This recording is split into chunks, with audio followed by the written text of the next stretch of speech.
Hi, I'm Katrina, and this is Boldly Challenging Ableism.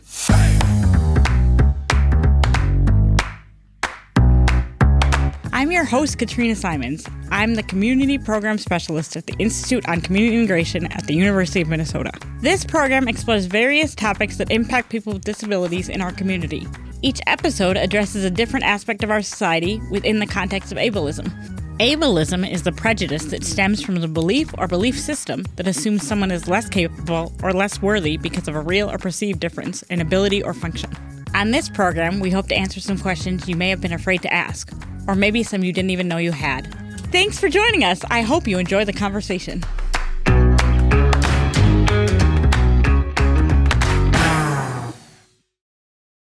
All right. Hello, everybody. Thanks for tuning into Ableism again. Season 2. Woo! We're so excited. All right. Today I'm going to talk to my friend Rob Wudlick, who has a really busy, full, interesting life that interacts with ableism in so many ways. So I think it's going to be a really great episode. Rob, thanks for joining us. Yeah, thanks for having me. Yeah.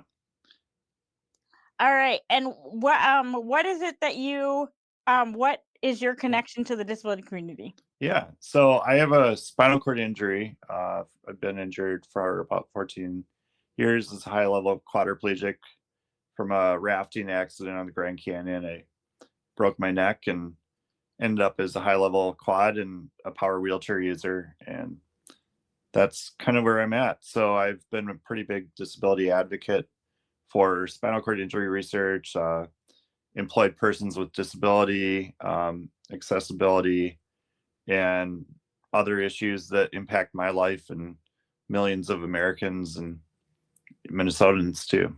So Cool. And what do you mostly do with your time?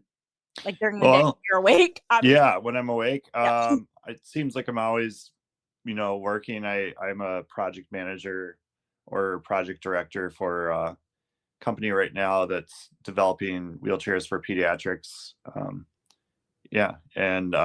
have my own company that's developing pressure mapping systems. So I have background in engineering and clinical research, and really interested in that tech translation. So getting innovative products that help people with physical disabilities, kind of out of research labs and into the market. And so my company also makes and sells phone holders and mouse sticks and so on. But Adapt Design Works and Optimal Mobility, a little plug. Did you train as an engineer? I did, yeah, industrial engineering. So Okay. a lot of bridges and stuff. I did not train as an engineer, and you'll be able to tell very quickly. No, industrial is the business end of engineering, so it's mainly production management and project management. So okay, like supply chain stuff. It can be. It's very broad. That's as close as I can get. That's the only term I know. Yeah, traditionally it's factories and how to make factories run faster, better. Not like firing people unless it's needed, but more, where does this piece of equipment go? How many, workstations do we need, and where's the best place to put them and stuff like that. Cool. But that translates into hospitals and offices and everywhere that we work, and even your kitchen. So had you ever thought about the intersection of engineering and disability prior to your injury? A little bit. I mean, I was a pretty outdoor focused adventure kind of athletic person before my injury, and I still have that mindset. But definitely my more focus was in preventing disabilities with ergonomics and carpal tunnel, and twisting your back during motions is a pretty big workplace injury. So things like that, and workplace accommodations, we skimmed on in our training a little bit lightly, but I also broke my neck pretty shortly after I was, graduated from college. So, yeah. Okay. Yeah. Can you tell us a little bit about Get Up Stand Up? So Get Up Stand Up is a group in Minnesota. We founded in 2015 based on a group of pretty passionate spinal cord injury people in the Minneapolis Twin City area. We were pretty focused on getting some legislation passed for what turned into a $3 million a year spinal cord brain injury research grant program, which has made a lot of pretty cool breakthroughs and brought some good, innovations to Minnesota and helping people from Minnesota and all over the world out right now. We love to see it keep going. And that's a state-run council that administers those funds. But we had this group, and we were like, we're pretty motivated, we're doing good, and we should keep going. And so, our kind of 3 pillars are research, adaptive fitness support. So we do adaptive fitness scholarships for people with spinal cord injuries in Minnesota, and community support. So we have a resource guidebook. We do a couple peer groups every month and peer mentoring program. I've heard that there's like some new scientific findings on improving finger function in people with spinal cord injuries. Is that true? Correct. So a company called Onward Medical released transcutaneous. So that's, they put electrical stim patches on your skin. And you don't have to shave your head, right? No. Nope. They Perfect. put it on your neck and on your hips. And it's shown some upper extremity functional improvement, which is, fairly remarkable from anything we've seen before this kind of treatment now. So you can get it at Health Partners in Minnesota. There's probably about 40 or 50 sites in the US now as of fall of 2025. And Courage Kenny, I think, is going to be getting the system soon. And, so it's just kind of rolling out right now, which is super exciting. And I've personally seen people have remarkable changes in their own abilities. And, this is kind of something that, too, like we can take a little bit of credit for with the Minnesota Research Grant Program. So. Yeah. No, I know. I heard about it from my friend Bob Wagner, who I think is also really involved in getting stand-up. Yeah, I think you got to try it out, and I don't know if he's in the therapy or not, but yeah. Okay, so the day that I saw him, we went to happy hour at Surly, and he said he had just signed up for all the therapy sessions, like just scheduled them all. Nice. Yeah, I think they want you going 3 days a week right now for that one at Health Partners. And yeah, that was the one he was going to go to. So way to go. Good job. Yeah. Can you tell us a little bit about when you flew and your chair was broken? But first, can you back up and also tell us how about what it's like to need a chair and get a chair? Of course. So I fly before COVID. I was flying probably about 5 to 10 times a year, quite frequently.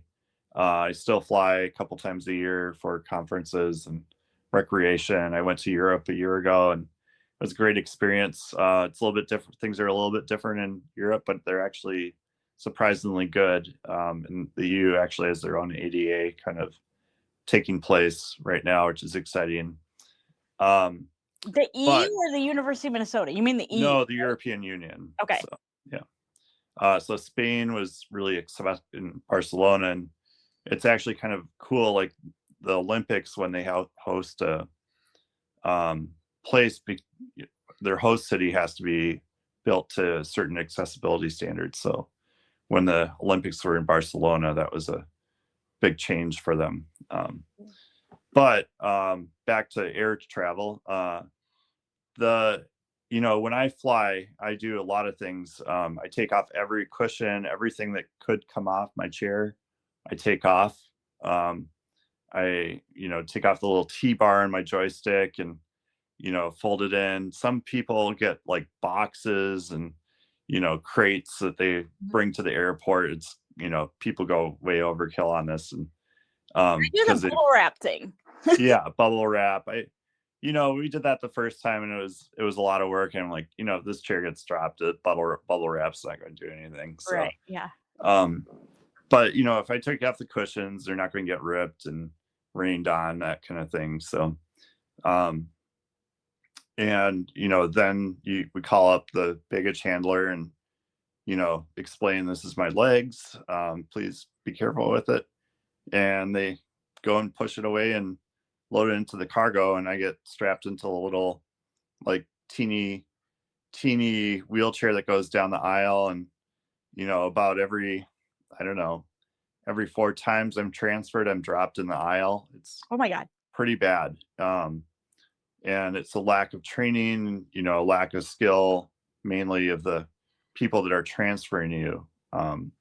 So it's a risk, and it's an inconvenience I'm willing to take. A lot of people in my community, or our community, choose not to travel anymore just because it's such a headache. And you have to travel with extra equipment. I travel with probably another suitcase or a suitcase and a half of medical supplies, and a commode chair, and a Hoyer lift. And it's actually really 2 extra pieces of luggage, and they're big and bulky, and so yeah.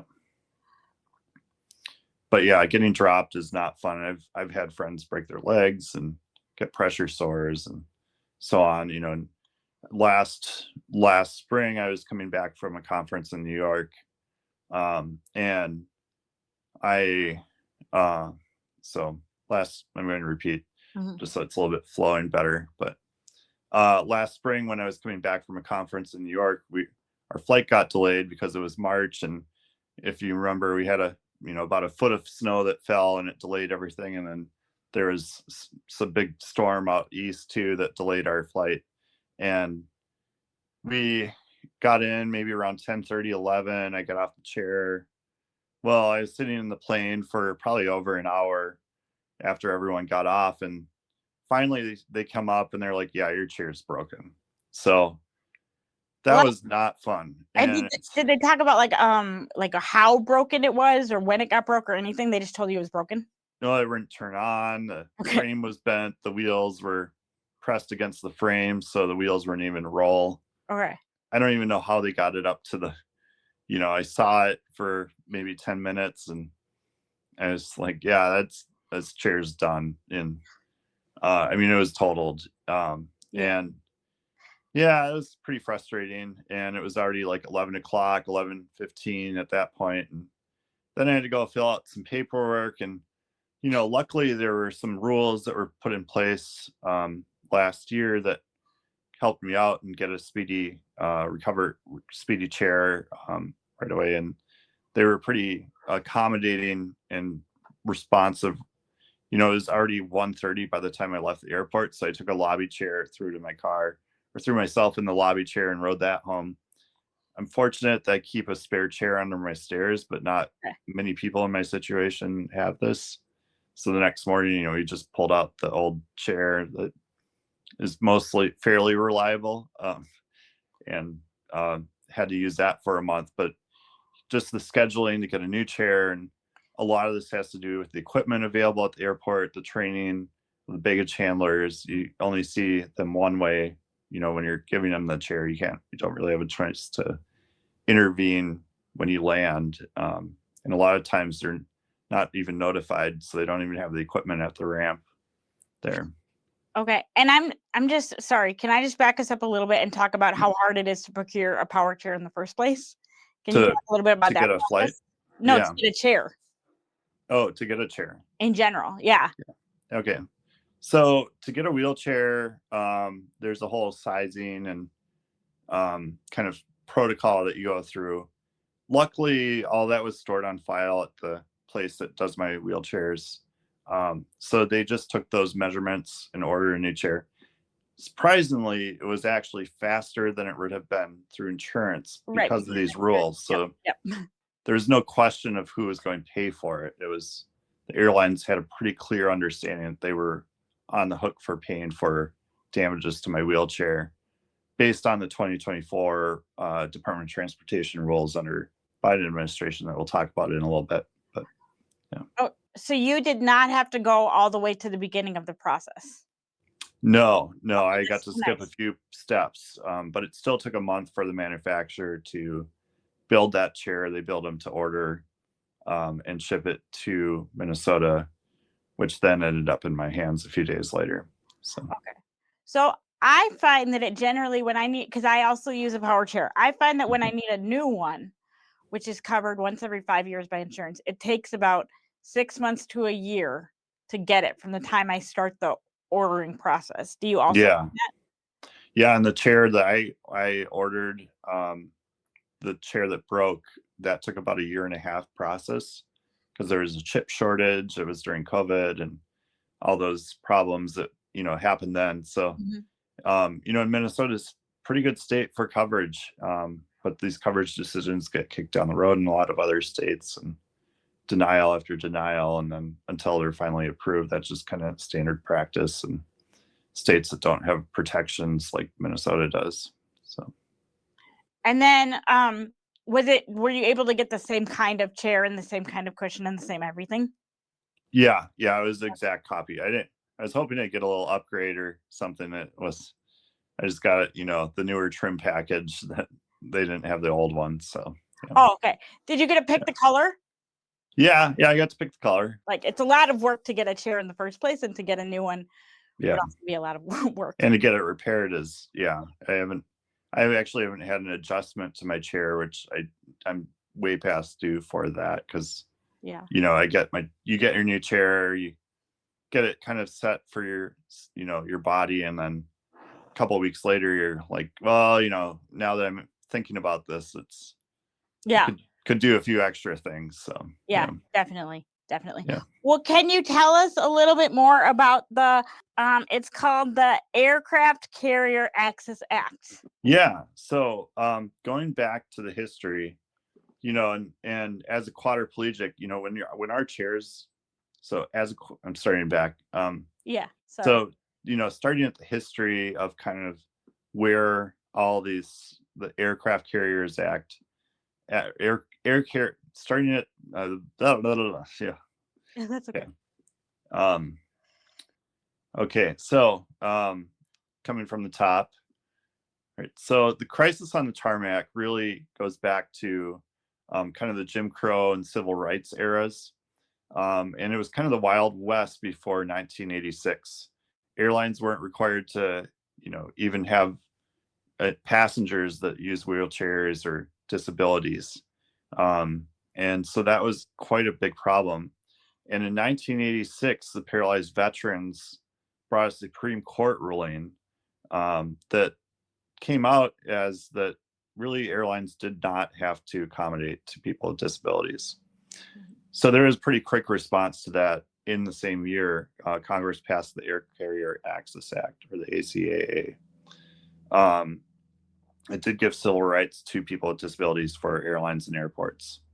Now, there's some flaws with the original rules, and it's now with us, but that we have access, and we're grateful for that. But there were some kind of limitations, and so it allows the Department of Transportation to allow the agency to set their own rules that can come and go with different presidential administrations. And I think another kind of key point too is that the ACAA also lacks private right of action. So individuals like yourself and me cannot directly sue an airline for wheelchair damage. The Department of Transportation is the only one that can do that. In 2024, that happened under the Biden era with a $50 million lawsuit to American Airlines. I think another key thing is that this is the ACAA, or the Air Carriers Access Act, is separate from the ADA. And because of the proximity and timing, 4 years later, in 1990, the Americans with Disabilities Act was passed. They were excluded. So air carriers and airlines are excluded from ADA rules. This is why you don't see tie downs in airplanes, where we can't take our wheelchair in, but you do see it in public buses. So they're both forms of public transportation, but not treated the same. Now, there's been a lot of our last administration, there was a lot of kind of, identifying needs and problems with kind of current standards for people with disabilities that where we travel. And so in 2024, a couple key rules were passed with Buttigieg and Biden. Buttigieg was the former Department of Transportation Secretary, that increased liability onto the air carriers. And it enhanced training standards and timing of training. It also required prompt return of, misplaced wheelchairs or scooters. So they wanted to get somebody's wheelchair back within 24 hours or a rental. And reimbursed fare differences and safe and dignified access. And so some of these rules were actually in place until September of 2025 this year. And there was a lawsuit kind of put together by a conglomerate of airlines to attempt to block this rule. And so, it's hard to say if we can blame the current Trump administration and Sean Duffy, the current Department of Transportation person. But basically the judicial system kind of said, let's reconsider these rules. And Secretary Duffy, said that, we believe it's essential to find a balanced approach that supports the dignity of travelers with disabilities while considering the realities of airline operations and also promoting innovation. So right now we're kind of what DOT is currently decided, though, because of this court ruling and maybe administrative priorities or so on, but they're basically going to be delayed until next year. I think kind of late 2026. So a lot of these rules that were in place in 2024 are rescinded. Not all of them, but some of them. And so it's kind of we're in this era of, it's a little bit scarier to travel. It was scary to travel anyways with disability, but, I think we had these rules that, were kind of helping us out a little bit more and making a huge difference. And I noticed a difference too in how I was treated as a traveler with a disability after these rules compared to prior. I think too, it feels, I think there's a lot of fear and, we don't really know. And there's kind of a, banter of anti-ADA type, jargon coming from the administration and pullback of laws. And that causes a lot of scare in the disability community and rightfully so. So we don't really know how, our future of air travel will look as somebody with a disability. Do you feel less likely to travel now than you did prior to the rescinding? Personally, no, but I haven't traveled since the rescinding, so I haven't seen a difference. Like a week ago, one of my friends he's a quadriplegic from DC had some damage to his chair, and it was fixed pretty quickly right after that. So it wasn't a total loss, catastrophic loss for his wheelchair, but he did have pretty quick coverage and, non-questionable. Now he's a little bit connected. He's on a United Airlines accessibility, corporate accessibility panel. So okay. So there might have been some privilege there. Maybe, but at least he's doing good. So yeah. So happy he's doing good. Yeah. All right. Well, we have to go pretty soon, but is there anything that the general public can do to support the? Yeah. Okay. Let us know. Yeah. So, write your politicians. This is a really important, thing that, we want to see continuation and laws that impact accessibility standards for people with wheelchairs. I think, until August of 2026, we really won't know where the administration's going with this. So we're kind of in the middle of this fight, and there's plenty of time to make your voice heard, because this is kind of really important. We were on a really good trajectory for getting wheelchairs in cabins. Delta Airlines, and I think one of the other airlines released wheelchair accessible seats that fold up and you can do tie downs. There's a group for getting people with wheelchairs in the cabin so we don't have to deal with most of these problems that we encounter as wheelchair users in the airport. So, I think there was some really good headway and traction and even corporate movement on these kind of innovative things. And we want to make sure that's still incentivized. It's not. We don't want to move backwards. Yeah, we don't want to move backwards. We want to move forward. Yeah. And that's kind of the big thing. So. Yeah. All right. Well, it is time for us to wrap up, but thank you so much for joining us. And we will make sure to put the official name in our description so that people can write their representatives about it. And thank you so much for joining us. Yeah. And have a great day. Thank you. Yeah. Boldly Challenging Ableism is a co-production of AM 950, the progressive voice of Minnesota, and the Institute on Community Integration at the University of Minnesota. For more information, please visit ici.umn.edu.